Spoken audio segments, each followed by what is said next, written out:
I'm back, bitches. And I don't want to hear I'm acting different. Hello everyone, how's everyone doing today? It is me, your host Blue Jay, and I finally got my fucking voice back. I've got my fucking voice back. Blah, blah, blah, blah. So, a few people have, they've been asking me when the next episode was coming out, and I know it's been maybe like 2 weeks since I done an episode. And the reason why I haven't done any new episodes in a while because I had got sick and I lost my voice for a good 2 weeks. I had tonsillitis and I had an upper respiratory infection. So yeah, that was fucking fun. And I went to the ER, and so I went to the ER, right? And I thought I had COVID. Because I felt horrible, like bad. Like this one day, my sister called me, and I was like passed out asleep, well trying to sleep. Then my sister called me, and she said, "Hey Jalen, I'm on your way." And I said in this most deepest, raspiest voice, I sounded like the ugly stepsister off of Shrek, the one that worked at the bar. I was like, "You are?" And she was like, "Oh my God, are you okay?" I said, no, the hell I'm not. And she was like, "You need to go to the doctor." I was like, "I don't have any money to go to the doctor." But I went to the ER. Even though that bill was going to be even more expensive. I'm still waiting on that bill, by the way.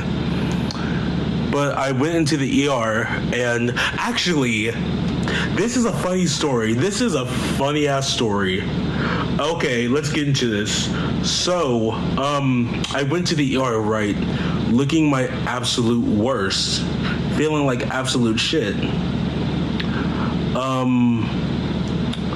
Yeah, I had did the paperwork and all that good stuff, and I sat down. Then in comes this guy that I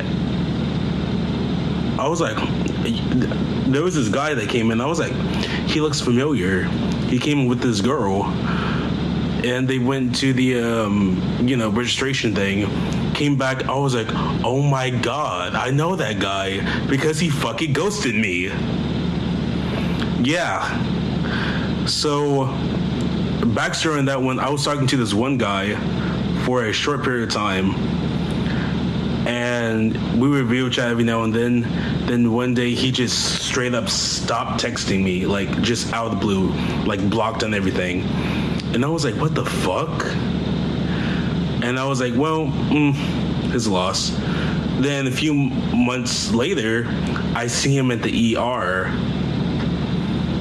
and we just looked at each other like, oh. And I was like, oh, it's you, motherfucker. And he looked at me like, oh my God, it's you. I never thought I was gonna see you a day again in my life. And I was like, nope, small ass town. So imagine me looking like shit and feeling like shit physically. And I was like, damn, I feel like shit mentally now. So I felt like shit on shit on shit. So yeah, that was fun. So I went to did the testing, and the triage nurse was very nice, and she had like a really good personality, and she was like, okay, I'm gonna put 2 swabs up your nose. She was like, please don't punch me. And I was like, why would I punch you? She was like, well, you are built really sturdy, and I've been punched a few times when I've done this. And she was like, I got punched by a 92-year-old man. And she was like, it hurt though, but like if you punch me, it'll, cause some damage. I'm just like, thank you. But at the same time, I'm a nice giant. I'm a friendly giant. I'm like the green giant. Oh. But, yeah, she just swabbed the 2 things up my nose, and it fucking hurt. Then she was like, okay, I have the one for the throats. And she was like, some people gag on this, so it's alright. So she put some on her throat. I just looked at her. I was like, hi.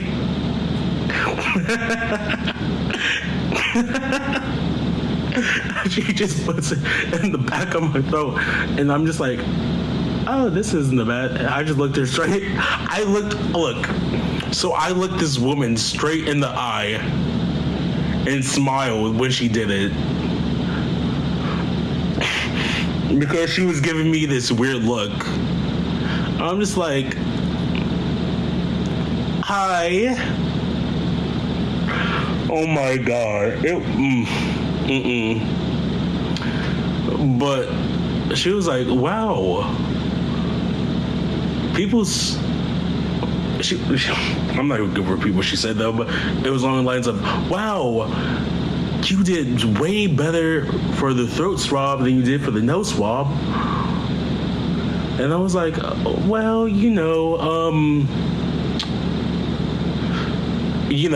because things don't go up my nose, but I put food in my mouth, like hamburgers, cereal, hot dogs from Sonic, stuff like that nature. Just, quote unquote food. But yeah, that was super fun. Then, so everyone was texting me, calling me, but my phone was on the verge of dying. So I told, before I got admitted to the ER, I told the person at administration, like, hey, I'm gonna go put my phone on charge. And mind you, I've been waiting for like 2 hours. And I was like, oh, okay, so, I'm going to be waiting for a while. So as soon as I put my phone in charge, I got called. As soon as I came in and sat back down, and I was like, fuck. So I was in the room for like maybe a good 4 hours with no phone, but I did have TV. And I haven't watched cable television in so many years. And I was like, okay, is there a button for Hulu, Netflix? And I was like, oh, wait. They don't have that stuff. This isn't my room. This isn't my apartment. This isn't a hotel. And I was like, well, what's on? And I did not know any of the shows that were playing, except for maybe like one show, and that was Blackish. Any other show, I did not even know. There was this show called 911, and I'm just like, the fuck is this shit? I'm just like, is this like a bootleg Law and Order? Then there was like this bootleg comedian. I'm just like, who the hell are these people? And I'm just like, I'm so glad I don't have cable TV. Because the one thing I was mesmerized at the fact was this, like the amount of commercials. Like there were so many commercials. And I'm just like, oh my God. And that wasn't even the worst part. The worst part was they kept playing the same commercials over and over and over and over again, but like different variations. Like I was in the ER for like a good while watching Blackish, and every time they would do a break, it would always be like this, don't smoke cigarettes, that type of commercial. But there was always like a different variation of it. There was like this black man, he was like, I've been smoking for 75 years. And I'm just like, nigga, ain't you 80? Ain't you 80?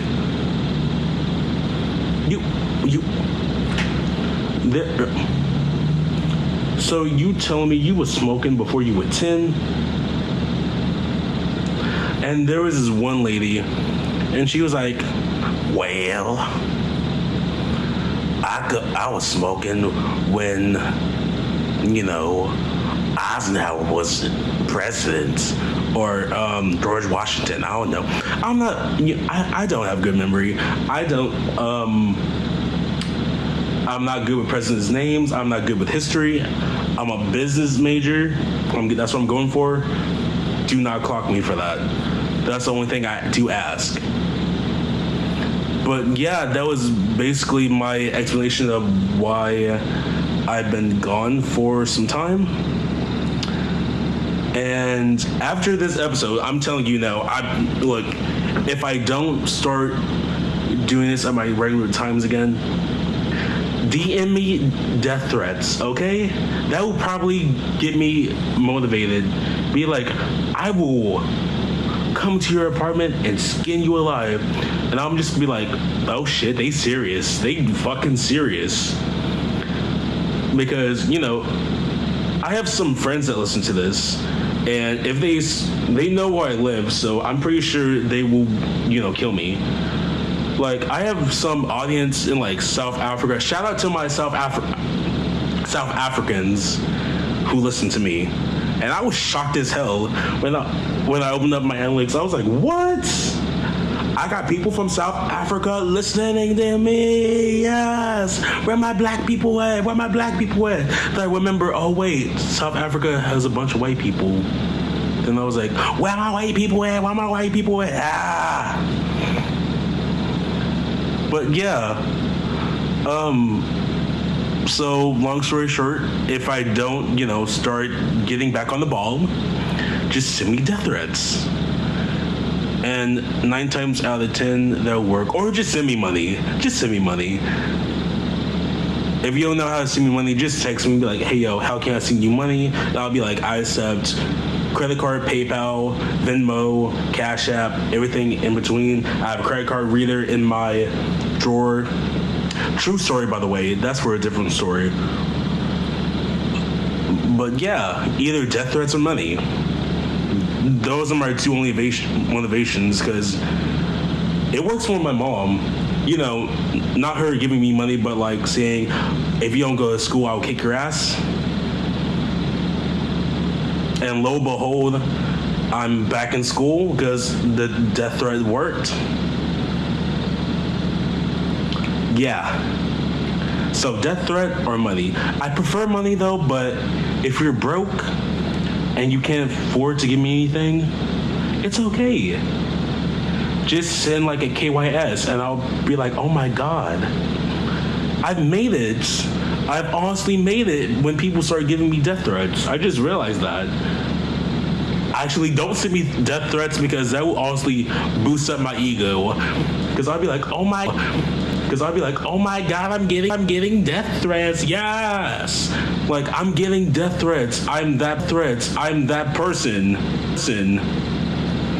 Like, you send me a death threat, I'll be like, thank you, babe. Thank you, hun. Thank you, nigga. Like, I'm gonna be acting like a whole different person. Like, you know how some people were like, some celebrities, they cry over death threats? Bitch. If someone sends me a death threat, I'll be like, oh my God. You care this much about me to tell me to end my own life? Thank you. It means so much. That means you care about me and you listen to me. Trust me. I was bullied all the way in high school. I was called a gorilla, literally. So anything people say to me now, as long as you listen to this, that's all I gotta say. But thank you guys for listening. Thank you guys so much. I'm gonna end it right here. And next week this week, I'm gonna start this week getting back on the ball of making content again. So I'm gonna make an episode every Friday or Sunday. I'm still discussing it, so keep your eyes and ears open.